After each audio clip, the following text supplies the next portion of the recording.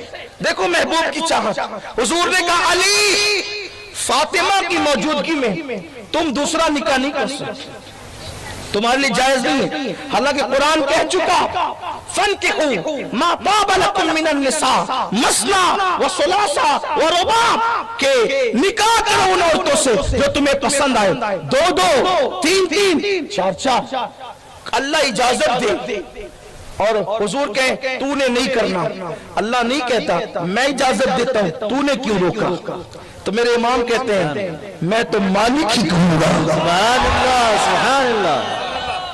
میں تو مالک ہی کہوں گا کہ وہ مالک کے حبیب یعنی محبوب و محب میں نہیں میرا. سبحان اللہ سبحان اللہ.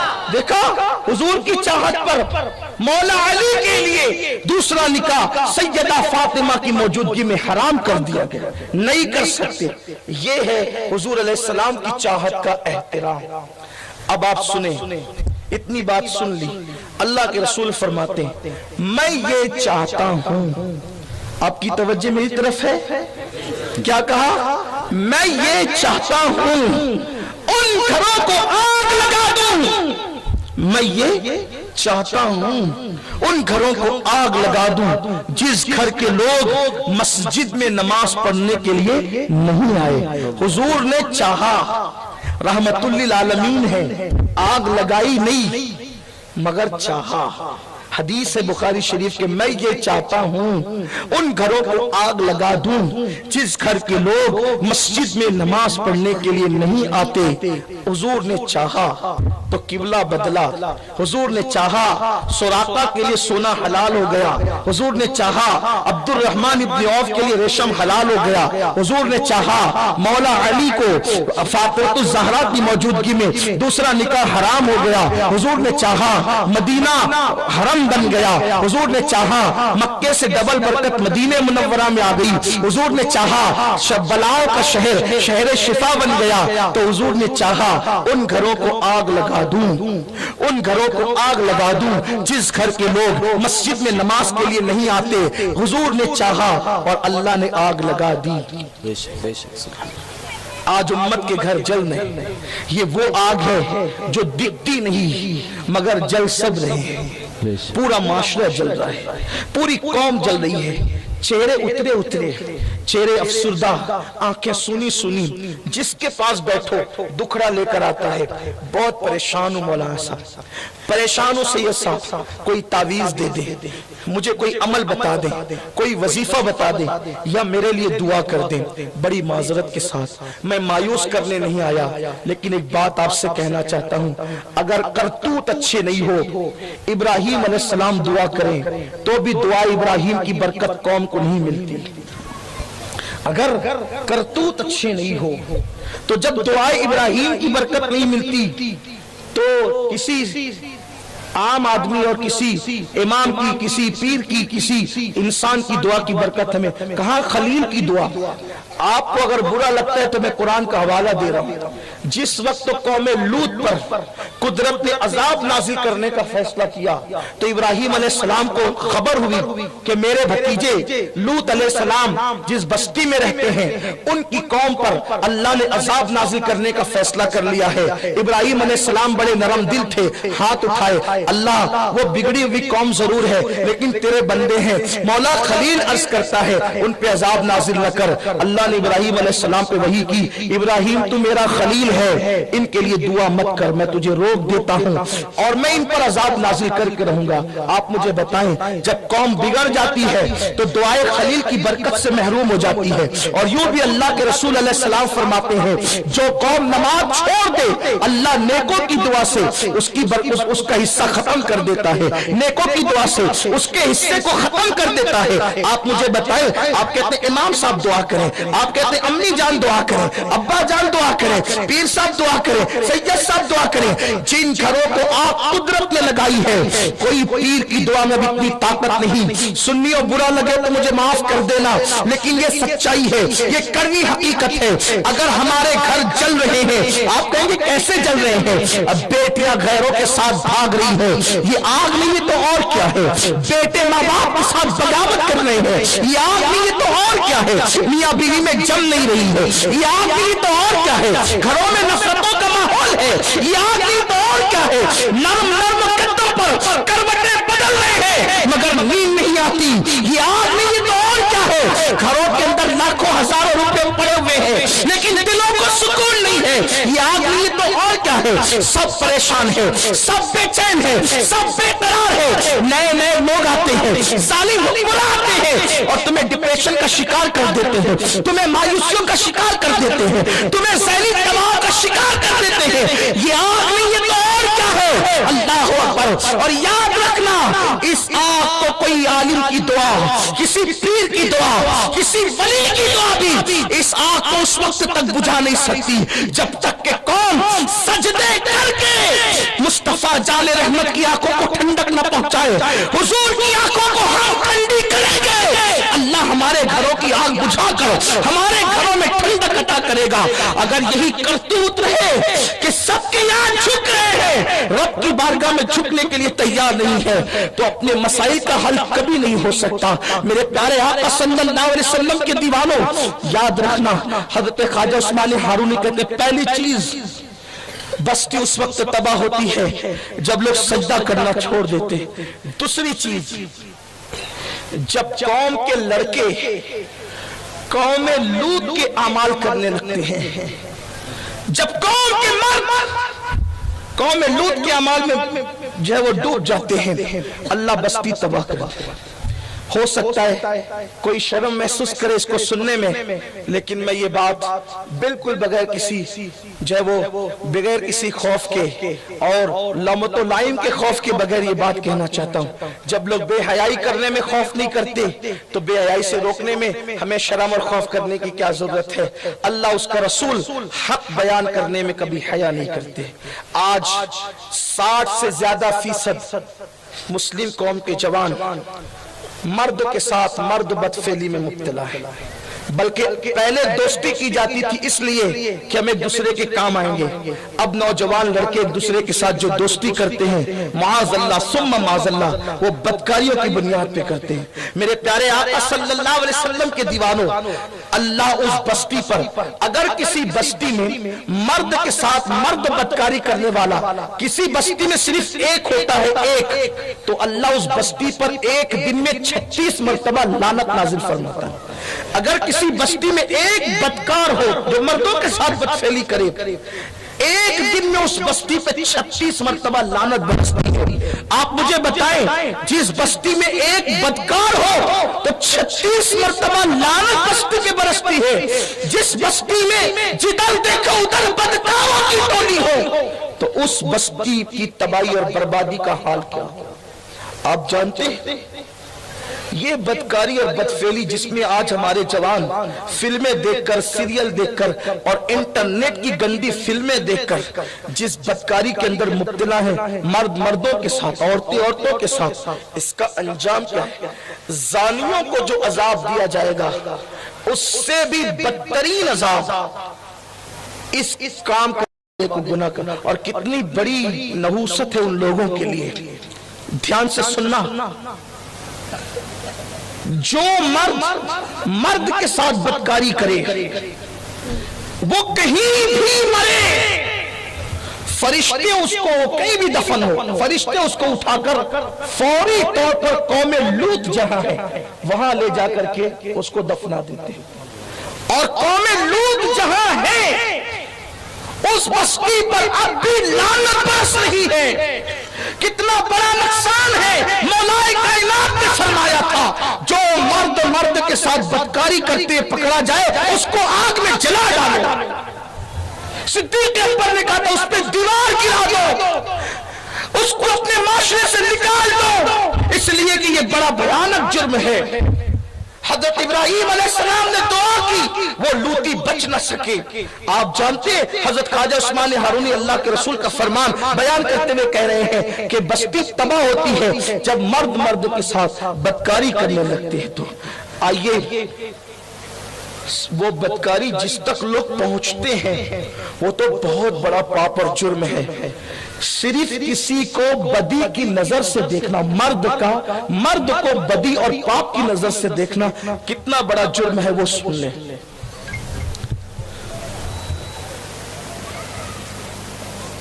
حافظ ابن قیم جو ابن تیمیہ کے شاگرد ہیں، انہوں نے اپنی کتاب میں لکھا ہے ایک روایت کہ جب کوئی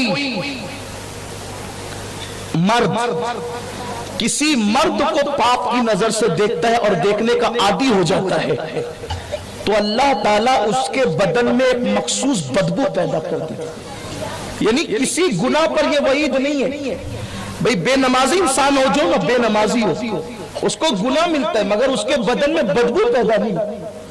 یہ پسینے کی بدبو الگ ہے اور وہ گناہ کی بدبو الگ ہے۔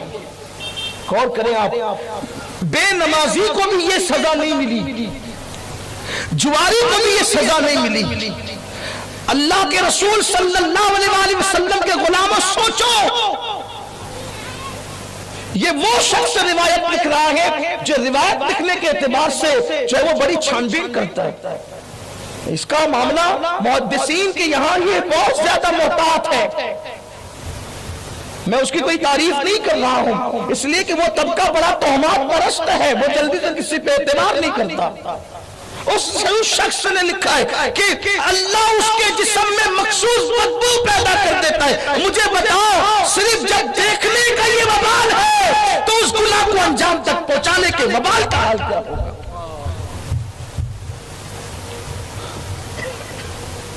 ایک بزرگ فرماتے ہیں کہ میں حافظ قرآن تھا، حافظ قرآن، اور اپنے پیر و مرشد حضرت خواجہ حسن بصری کے ساتھ ایک بازار سے جا رہا تھا تو ایک یہودی کا لڑکا بڑا خوبصورت تھا، وہ جا رہا تھا، میں نے اس کی طرف دیکھا اور میرے دل میں الگ الگ خیال ہے۔ میرے پیر خواجہ حسن بصری نے کہا کیا دیکھ رہے ہو؟ کہا سرکار آزمائش میں گرفتار ہو گیا، لڑکے پہ نظر پڑی، خیال برا آ گیا دل میں۔ کہ یاد رکھنا تو نے بد نظری کی نا ایک لڑکے پر، اس کی نحوست آج نہیں تو کل، کل نہیں تو پرسوں، پرسوں نہیں تو کبھی، مرنے سے پہلے تو اس کی سزا ضرور بھگتے گا۔ اور وہ بزرگ فرماتے صرف 3 سال بیتے تھے، 3 سال میرا چہرہ کالا پڑنا شروع ہوا اور جو میں حافظ قرآن تھا میرا حفظ قرآن میں بھول گیا۔ میں کئی ولیوں کی چوکھٹ پہ گیا اس مراد کو لے کر، کئی ولیوں کی چوکھٹ پہ گیا اس مراد کو لے کر، لیکن کئی میری مراد پوری نہیں ہوئی، چہرہ سیاہ پڑ گیا تھا اور پھر میرا حال یہ تھا میں قرآن بھول گیا تھا اور وہ جو معرفت میرے دل میں تھی وہ ساری لذت اور الفت ختم ہو گئی تھی۔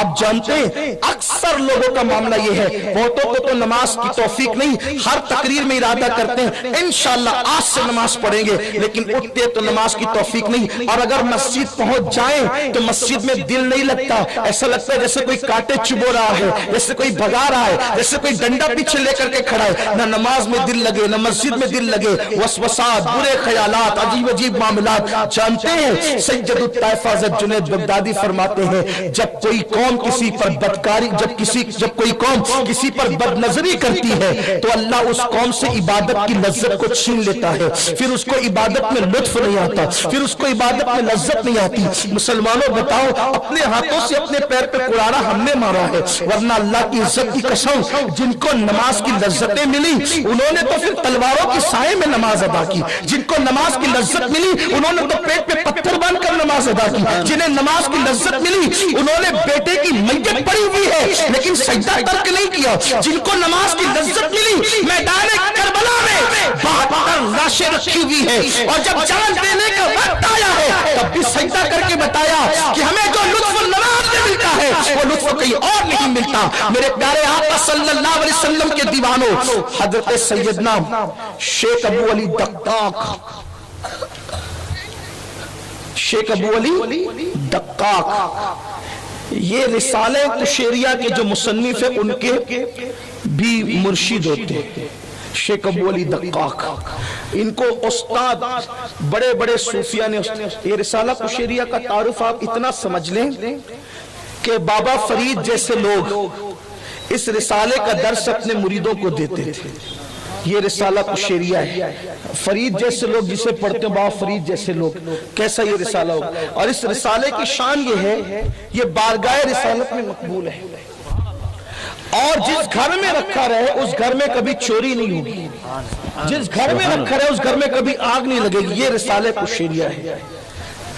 اس رسالے کے مصنف کے استاد شیخ ابو علی دقاق 70 سال تک، میرے جوان دھیان سے سننا، آج ایک مائنڈ بنتا جا رہا ہے فیشن پرست مسلمانوں کا.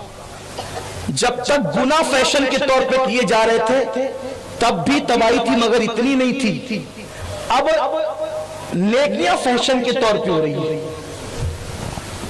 فیشن پرست نیک، فیشن پرست پرہیزگار، فیشن پرست متقی، کچھ نہیں ملنا ہے، کچھ حاصل نہیں ہونا. ہم فیشن پرست مسلمان بنے ہیں. وہ کیسے؟ نماز پڑھو سب معاف. پوچھو یہ نماز میں فرائض کتنے ہیں؟ کہ مولانا نہیں پتا. پھر نماز کا مطلب کیا؟ صرف پیشانی زمین پہ ٹیک کر کے ماتھا کالا کرنا ہے. یہ ہے، یہ فیشن پرستی ہے نیکی کے حوالے سے. مسجد میں داخل ہوں گے، جیب سے رومال نکالیں گے، سر پہ باندھیں گے، 4 رکعت نماز پڑھی، 2 رکعت نماز پڑھی، دعا بھی نہیں کی، بھاگ گئے. یہ فیشن پرستی ہے. عبادت کے حوالے، نیکیوں کے حوالے سے، نمازوں کے حوالے سے کیا ہے؟ مسجد کی ٹوپی لی، سر پہ رکھی، نماز پڑھی. کیا پڑھا نماز میں؟ بیچارہ 4 رکعت پوری پڑھ گیا، نہ منہ ہلا، نہ ہونٹ ہلے، نہ زبان ہلی. اور آج کل لوگ کہتے ہیں چھوڑو مولانا، جیسے بھی پڑھتے پڑھنے تو دو. یہ مولانا لوگ بڑی مشکل پیدا کرتے ہیں. مولانا مشکل نہیں پیدا کرتے. اگر جیسی بھی پڑھو قبول تھی تو آئیڈیل بھیجنے کی ضرورت کیا تھی؟ قدرت کہہ دیتی جیسے بھی چاہو پڑھو ہم قبول کر لیں گے، لیکن محبوب بھیجا. محبوب کسے کیا پتا محبوب بھیجنا کتنا اہم ہے.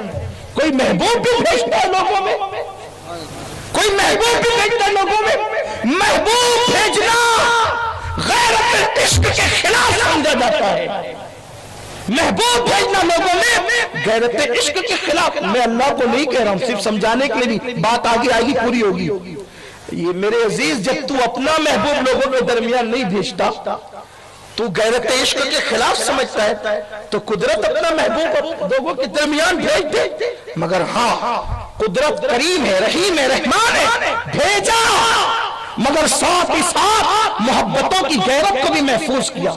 کہ آئیڈیل کے طور پہ بھیجیں گے تو صحیح، مگر ہمارے محبوب کو پھر ہمارے سوا کوئی دیکھ نہیں سکے گا. اپنی غیرت کے 70,000 پردے محبوب کی ذات میں ڈال کے بھیجیں گے کہ گار میں رہنے والا ابو بکر بھی ان کی حقیقت کو نہ پا سکے گا، اور سدرات میں رہنے والا جبریل بھی ان کی حقیقت کو نہ پا سکے گا. بستر پہ ساتھ رہنے والی ازواج مطہرات بھی ان کی حقیقت کو نہ پا سکیں گے. ہزاروں جبرائیل الجھے ہوئے ہیں کرتے منزل میں، نہ جانے کس بلندی پر ہے کاشانہ محمد کا. نعرہ تکبیر، یا رسول اللہ، یا رسول اللہ، زندہ باد، زندہ باد، اللہ اکبر. ارے غیرت کے پردے ڈال کے بھیجے، اسی لیے تو فرقے بن گئے، ورنہ فرقے بنتے کیوں تھے؟ اگر کوئی کپڑے کا ایک پردہ ڈال کے اسٹیج پر آئے تو مجمع میں گروپ بن جائیں گے. کوئی کہے گا میر القادری، کوئی کہے گا حافظ اظہر، کوئی کہے گا مولانا صاحب، کوئی کہے گا پیر صاحب، کوئی کہے گا فلاں صاحب، کوئی کہے گا فلاں صاحب. جتنے منہ اتنی باتیں اور اتنے گروپ. تو اللہ نے محبوب پر ایک کپڑے کا نہیں، اپنی غیرت کے 70,000 پردے ڈال کر بھیجے. اسی لیے کوئی گاؤں کا چودھری کہہ گیا، کوئی بڑا بھیا کہہ گیا، کوئی اپنے جیسا بشر کہہ گیا، لیکن جن کو صفہ والوں کی عشق کی گرمیاں نصیب ہوئی، انہوں نے کہا بھیا چودھری ڈاکیا اور کیا کہنے والے بدبختوں، تم نے انگریزوں کی میل سے یہ فکر حاصل کی ہے. جنہوں نے صفا کے چبوترے سے فکر حاصل کی تو کہا کہ جس پر غیرت کے 70,000 پردے ہیں اس کی حیثیت کو جب جبریل متعین نہ کر سکے، ابو بکر متعین نہ کر سکے، عائشہ صدیقہ متعین نہ کر سکی، جس کو بدعت و منی کہا جب وہ فاطمہ متعین نہ کر سکی تو میں کیا متعین کروں؟ تو پھر آواز یوں نکلتی ہے صفا کے چبوتروں سے فکر لینے والوں کی، سرور کہوں کہ مالک و مولا پاک خلیل کا گل زیبا. سبحان اللہ سبحان اللہ. نہیں بات سنے، کہا نہیں کہوں تجھے، کہہ دیا نہیں. یہی تو شاعری امام احمد رضا. واہ واہ واہ. یہی تو عشق امام اہل سنت. کہوں گا، کہہ دیا نہیں، فیصلہ نہیں کیا. کیا کہا؟ سرور کہوں کہا نہیں. مالک و مولا کو پاک خلیل کا گل زیبا کہوں تجھے. پھر کیا کیا کہوں؟ ہرما نصیب ہوں، تجھے امید گے کہوں. میں اس زمین پہ یہ نعت پڑھ رہا ہوں جس زمین پہ اردو پیدا ہوئی ہے. بے شک اگر آپ سمجھ نہیں سکتے تو اس میں ہماری کوئی غلطی نہیں ہے. ہرما نصیب ہوں، تجھے امید گے کہوں. جانے مراد کانے تمنا کہوں. جانے مراد، جانے مراد، مرادوں کی جان، جانے مراد. لوگ مراد کہتے ہیں جانے مراد، پھر کہہ نہیں دیا کہوں تجھے، متعین نہیں کیا. جانے مراد کہتے ہیں متعین نہیں کیا. پھر کیا کہا؟ پورا کلام پڑھے تو وقت جاتا ہے لیکن میرے پاس وقت نہیں ہے. پروگرام والے جو اگلے پروگرام کے منتظمین ہیں وہ پیچھے سے میرے چہرے کو دیکھتے سوالیہ نگاہوں سے، تو میرا دل چاہتا ہے کہ ان کا دل نہ ٹوٹے، اس لیے کہ میری اپنی طبیعت میں یہ بات ہے کہ کتنی بھی نیکیاں چھوٹ جائیں اتنا نقصان نہیں ہوتا، لیکن دل خوش کرنے والی نیکی کبھی نہیں چھوٹنا چاہیے. تو ان لوگوں کا دل نہ ٹوٹے اس لیے صرف اب آخری کی طرف آتے ہیں کہ کہتے ہیں تیرے تو وصف عیب تناہی سے ہے بری. دیکھا، تیرے تو وصف عیب تناہی سے ہے بری. حیران ہوں میرے شاہ، حیران ہوں میرے شاہ. یہ ہے اہل سنت کا مسلک. حیران ہوں میرے شاہ، میں کیا کیا کہوں تجھے. واہ، کیا کیا کیا کیا کیا کیا کہوں تجھے. ارے آپ کیا کہیں گے؟ کیا کیا میں تو بہت گنجائشیں آتی. خدا کہیں گے، خدا کا بیٹا کہیں گے، کیا کہیں گے؟ کہا نہیں نہیں، ہم جہاں عاشق ہیں وہیں فقیر بھی ہے، جہاں شاعر ہے وہی شریعتوں کی حدیں بھی جانتے ہیں. کہا کیا کیا کہوں میں، کیا کیا کہیں گے؟ تو کہتے ہیں عافیت کا رستہ تو یہی ہے، متعین مت کرو. کہہ لے گی سب کچھ ان کے سنا خاطی خاموشی، چپ ہو رہا یہ، چپ ہو رہا یہ کہہ کے میں کیا کیا کہوں تجھے. کیا کہیں گے؟ تو کہتے ہیں لیکن رضا نے خط سخن اس میں کر دیا خالق کا خلق کا. نعرہ تکبیر، نعرہ رسالت، مسلک اعلی حضرت، مسلک اعلی حضرت، تعلیمات غریب نواز، تعلیمات غریب نواز، علماء اہل سنت. نعرہ تکبیر. بہت خوب حضرت. لیکن رضا نے ختم سخن اس پہ کر دیا خالق کا بندہ. بس یہی ہے بات، ورنہ متعین کون کرے، کیا کرے. تو عرض یہ کر رہا تھا میرے پیارے آقا صلی اللہ علیہ وسلم کے دیوانوں کہ شیخ ابو علی دقاق بہت بڑے بزرگ 70 سال تک رات رات بھر عبادت کرتے رہے. کتنے؟ 70. اور ہر دن روزہ رکھتے ہیں. اور ہم فیشن پرست مسلمان، اور یہ بات کہی جاتی ہے کہ مولانا جو جیسے چاہے نماز پڑھنے دو، جو جو کر رہے کرنے دو. آئیڈیل بھیجا قدرت نے، اور اس آئیڈیل نے کیا کہا؟ جیو جی میں آئے ویسے مت پڑھو. کیا کہا؟ تعین کیا، صلو کما رأیتمونی اصلی، جیسے میں نماز پڑھتا ہوں مجھے جیسے نماز پڑھتے دیکھتے ہو ایسے پڑھو. کیسے بھی نہیں، جیسے مجھے پڑھتے دیکھتے، جیسے مجھے. ہاں ایک بات مجھے اور یاد آئی یہاں کیا فرمایا؟ یہ نہیں کہا، توجہ آپ کی، مشکل تو نہیں ہو رہی بات، ہاں توجہ آپ کی، یہ نہیں جیسے میں پڑھتا ہوں، سرکار نے یہ کہ جیسے میں پڑھتا ہوں ویسے پڑھو، یہ نہیں کہا، کیونکہ جانتے ویسے تو جبریل بھی نہیں پڑھ سکتے، جیسے میں پڑھتا ہوں ویسے تو صدیق بھی نہیں پڑھ سکتے، کیوں؟ اس لیے کہ حضور جیسی نماز کون پڑھے؟ ارے حضور کا سونا اور کسی کا عبادت کرنا جب دونوں برابر نہ ہو سکا، کیونکہ ان کا سونا کیا ہے؟ وہ سو جائے تو معراج منامی، وہ جاگے تو خدا سے ہم کلام، ان کے سونے جیسا کسی کا سجدہ نہیں ہو سکتا، تو ان کے سجدے جیسا کسی کا سجدہ کیسے ہو سکتا؟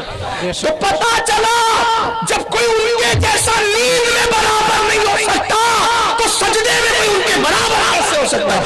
یہ نہیں کہا کہ جیسے میں نماز پڑھتا ہوں ویسے پڑھو، کہا وہ کچھ نہیں، کوئی نہیں کر سکے گا، پھر نماز کیا ہوگی؟ میرے جیسی تو کوئی پڑھ بھی نہیں سکتا۔ حضور یعنی میں نہیں، میں نقل کر رہا ہوں حضور کی بات، آپ کو شبہ نہیں ہونا چاہیے، حضور جیسی کوئی نہیں پڑھ سکتا۔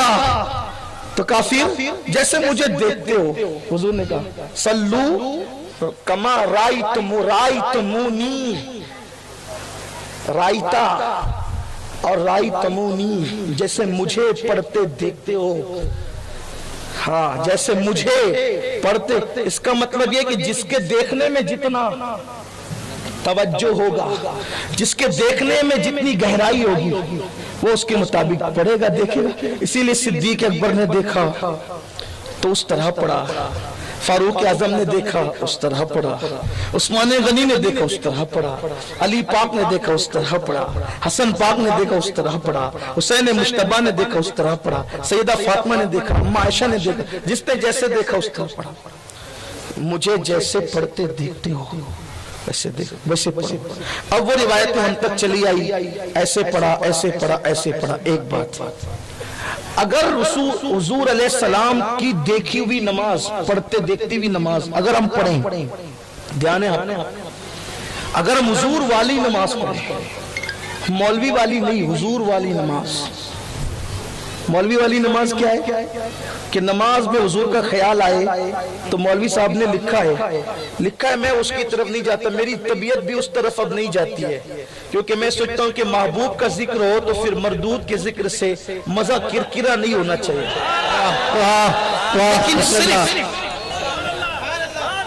پہلے بہت طبیعت اس طرف جاتی تھی اس لیے، لیکن اب نہیں جاتی، اس لیے کہ دل میں یہ عجیب سا خیال آتا ہے کہ مگر کہیں کہیں ضرورت کے مطابق پھر اعوذ باللہ پڑھنا ہوتا ہے۔ ہاں تو عرض کر رہا تھا کہ مولوی صاحب لکھ رہے ہیں کہ حضور کا خیال اگر نماز میں آئے تو یہ گدے اور بیل کے خیال سے بھی بدترین ہے۔ اور آگے بھی ایک عبارت لکھی ہے، وہ عورتیں بھی بیٹھی، میں نہیں پڑھنا چاہتا، اس کو جو دیکھنا چاہتا ہے وہ دیکھ لے، جو وہ صراط مستقیم اور تقویت الایمان کی طرف رجوع کر لے، وہ اس کو سمجھ میں آ جائے گا کہ کیا کیا لکھا ہے۔ بہرحال اس طرف نہیں جاتے، لیکن اگر یہ کہ حضور نے کہا جیسے مجھے پڑھتا دیکھتے ویسے پڑھو، تو اس میں حضور کا خیال آنا ہی آنا ہے، سبحان اللہ، بے شک اس میں حضور کا خیال آنا ہی آنا ہے۔ کیوں؟ ایک چھوٹی سی بات بتاتا ہوں، میرا بچپنا تھا، آپ کے قریب کے کرکٹر تھے جو بڑے مشہور تھے، اور اکثر ہمارے اسکول کے لڑکے، میرے دوست احباب، جب بھی کرکٹ کھیلتے تھے تو ان کی نقل کرتے، ہمیشہ سے رائے جو بہت مشہور کرکٹر ہوتا ہے لوگ اس کی نقل کرتے ہیں، صحیح، مشہور ہیرو ہوتا ہے لوگ اس کی نقل کرتے ہیں، یہ نصیب کی بات ہے، کوئی کسی کی کرتا ہے، کوئی کسی کی کرتا ہے، کوئی اپنے محبوب رسول اللہ کی کرتا ہے۔ اور قریب بھی آپ کے کرکٹر تھے تو ان کی نقل کرتے تھے، انہی کی طرح بال، انہی کی طرح چلنا۔ تو اس میں ایک نقل کا پہلو یہ بھی تھا جو مجھے یاد آتا ہے میرے بچپن کی بات، کہ اس کرکٹر صاحب نے تعویذ پہن رکھا ہوتا تھا، اور جب وہ میدان میں دوڑتے تھے تو وہ تعویذ اچھلتا تھا۔ ٹھیک ہے، شاید کسی کو ماضی یاد آ گیا، وہ تعویذ اچھلتا تھا۔ تو میں نے دیکھا کہ اس گھرانے کے لڑکے بھی پھر تعویذ لینے لگے ہمارے علماء سے، جن کے تعویذ پہننا شرک تھا، صرف کرکٹر کی محبت میں۔ اور وہ سارے بچے پھر اس وقت ٹی شرٹ کا اتنا دور نہیں تھا، تو وہ بنیان پہن کر تعویذ باہر کر کے اسی طرح دوڑتے تھے تاکہ وہ تعویذ اسی طرح اچھلے جیسے وہ کرکٹر صاحب کا اچھلتا تھا تعویذ. لیکن جو خاص بات کہنی ہے وہ یہ کہ جب کوئی بیٹسمین جس سینئر بیٹسمین کی نقل کرتا ہے تو جب وہ گیند مارتا ہے وہ خود مار رہا ہوتا ہے لیکن جس کی نقل کر رہا ہوتا ہے تصور میں وہ ہوتا ہے کہ اس نے یوں گھمایا تھا. جب کوئی بالر کسی گیند پھینکنے والے کی نقل کرتا ہے تو ذہن میں وہ ہوتا ہے وہ جس کی نقل کر رہا ہوتا ہے. کیوں؟ اس لیے کہ اس کو دیکھ کر جس نے بلہ گھمایا تصور میں وہ آیا, جس کو دیکھ کر اس نے گیند پھینکا تو جس کی نقل کر رہا تصور میں وہ آیا, جس کو دیکھ کر دوڑا تصور میں وہ آیا. پتا چلا نقل جس کی جاتی ہے جس کام میں اس کام کے وقت یاد اس کی آتی ہے. حضور کہتے ہیں صلو کما رأیتمونی اصلی, جیسے مجھے پڑھتے دیکھتے ہو ویسے پڑھا کرو. رکوع میری نقل میں, قیام میری نقل میں, سجدہ میری نقل میں, تاکہ جب رکوع کروگے یاد آئے گا میرا نبی یوں جھکا تھا تو میں بھی جھک رہا ہوں, تو نبی کی یاد آتی جائے گی, نماز مکمل ہوگی.